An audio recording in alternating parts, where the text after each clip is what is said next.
So there in the times of in the Roman times, there were military leaders were called apostles. रोमी समय में military के जो leaders थे उनको apostles कहा जाता था. They were sent into an area to win an area. उनको एक क्षेत्र में भेजा जाता था उस क्षेत्र को जीत लेने के लिए. King Caesar has apostles. राजा कैसर के अपोस्टल्स हुआ करते थे. In the same way, we have to understand that Jesus Christ is a king. ठीक वैसे हमें समझना है कि यीशु मसीह भी एक राजा है. He is the King of Kings. He is the Lord of Lords. वो राजाओं का राजा और प्रभुओं का. And he sends apostles to take over a territory, take over a region. और वो प्रेरितों को भेजता है एक क्षेत्र पर जय पा लेने के लिए. Amen. First thing I want to tell you that there is a lot of confusion even with this word apostle. और पहले मैं बताना चाहता हूँ बहुत ही कंफ्यूजन है अपोस्टल शब्द को लेकर. There are so many teachings which says that this office has been done away with. It does not exist anymore. ऐसी कई शिक्षाएं हैं कि ये जो ऑफिस है अब ये बंद हो चुका है, अब इसमें और नहीं होता कोई. And we don't have any scripture that backs these claims. हमारे पास कोई भी वचन नहीं है जो इन झूठी बातों को सहायता देता है.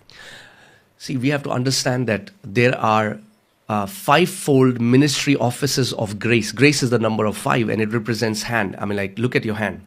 और हमें समझना है कि ये 5 दफ्तर हैं सेवकाई के जो अनुग्रह के द्वारा दिए गए हैं. 5 अंक है अनुग्रह का. अपने हाथ को देख के आप अपने हाथ को जब आप देखते हैं, When you look at your hand, ये हाथ जो है इसमें आप देखते हैं 5 उंगलियां हैं. You see there's 5 fingers in it. और ये रिप्रेजेंट करता है 5 मिनिस्ट्री गिफ्ट्स जो है रिप्रेजेंट करते हैं परमेश्वर के हाथ को, उसकी सामर्थ को. And these 5 ministry gifts they represent the hand of God, the power of God.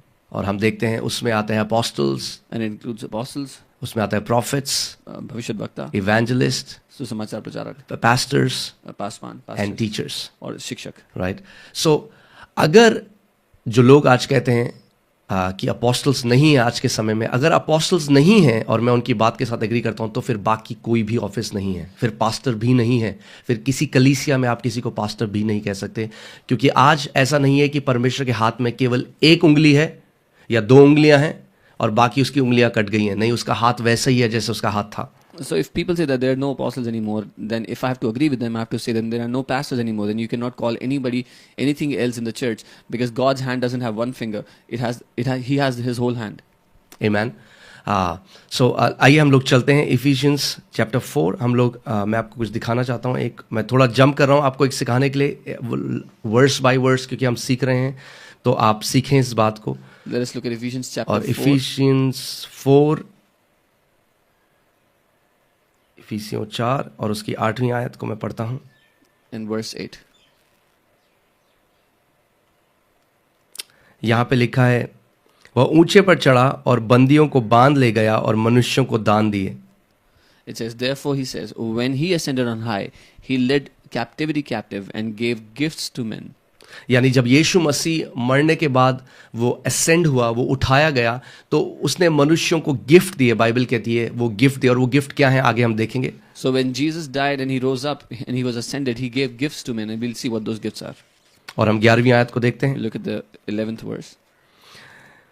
इसमें लिखा है, और उसने कुछ को प्रेरित नियुक्त करके, और कुछ को भविष्यद्वक्ता नियुक्त करके, और कुछ को सुसमाचार सुनाने वाले नियुक्त करके, और कुछ को रखवाले और उपदेशक नियुक्त करके दे दिया. And he himself gave some to be apostles, some prophets, some evangelists, and some pastors and teachers, and for the equipping of the saints for the work of the ministry. जिससे पवित्र लोग सिद्ध हो जाएं. For the equipping of the saints for the work of the ministry. और सेवा का काम किया जाए और मसीह की देह उन्नति पाए. For the edifying of the body of Christ. हमें एक चीज समझनी जरूरी है कि प्रभु यीशु मसीह को ये जान पड़ा कि मैं ये जो ऑफिसेस उसने रखे हैं ताकि मसीह लोग सिद्ध हो जाएं. और यहाँ पे जो सिद्धता की बात है, वो सिद्धता की बात मैच्योरिटी की बात है. इंग्लिश बाइबल से so that they will become mature, वो परिपक्व हो जाएं. सो ये जो 5 दफ्तर हैं, ये जो 5 ऑफिसेस हैं, ये जो 5 सेवकाई हैं, वो इसीलिए है कि विश्वासी लोग मैच्योर हो जाएं, परिपक्व हो जाएं. So Jesus knew that in order for his body, his people to be matured, he has to keep these 5 offices, and these 5 offices are kept so that the body of Christ, the people, the believers can be matured. आगे, सिद्ध हो जाएं, सेवा का काम किया जाए और मसीह की देह उन्नति पाए. For the edifying of the body of Christ. जब तक कि हम सब के सब विश्वास और परमेश्वर के पुत्र की पहचान में एक न हो जाएं और एक सिद्ध मनुष्य न बन जाएं और मसीह के पूरे डील डॉल तक न बढ़ जाएं। till we all come to the unity of faith and of the knowledge of the Son of God, to a perfect man, to the measure of the stature of the fullness of Christ. सो ये जो ministry gift हैं ये कब तक कलीसिया में रहेंगे? So till when will these ministry gifts remain in the church? The Bible says till all come in the unity of faith. Bible कहती है जब तक मसीह में विश्वास में एकता में ना जाए। Now I want to ask you this question, मैं आपसे सवाल करता हूँ, have all come in the unity of faith क्या सब आ चुके हैं विश्वास में एकता में and of the knowledge of son of God? परमेश्वर के पुत्र के ज्ञान में? क्या हर किसी विश्वासी को परमेश्वर के पुत्र का ज्ञान है? Has every believer obtained the knowledge of the Son of God? unto the measure of the fullness of Christ? क्या हम सब जान गए हैं कि वो मिरास कितनी महान है जो परमेश्वर ने हम सब के लिए रखी है? Have we all come to know the greatness of the inheritance that God has kept for us? Answer है नहीं। Yeah, the answer is no. आज बहुत सारे विश्वासी हैं जो अभी इमेच्योर हैं, जिनको बढ़ना जरूरी है, और जब तक वो विश्वासी रहेंगे ये 5-fold मिनिस्ट्री गिफ्ट भी रहेगा। There are many believers today that are immature, and as long as those believers exist, these 5-fold gifts will exist. Amen.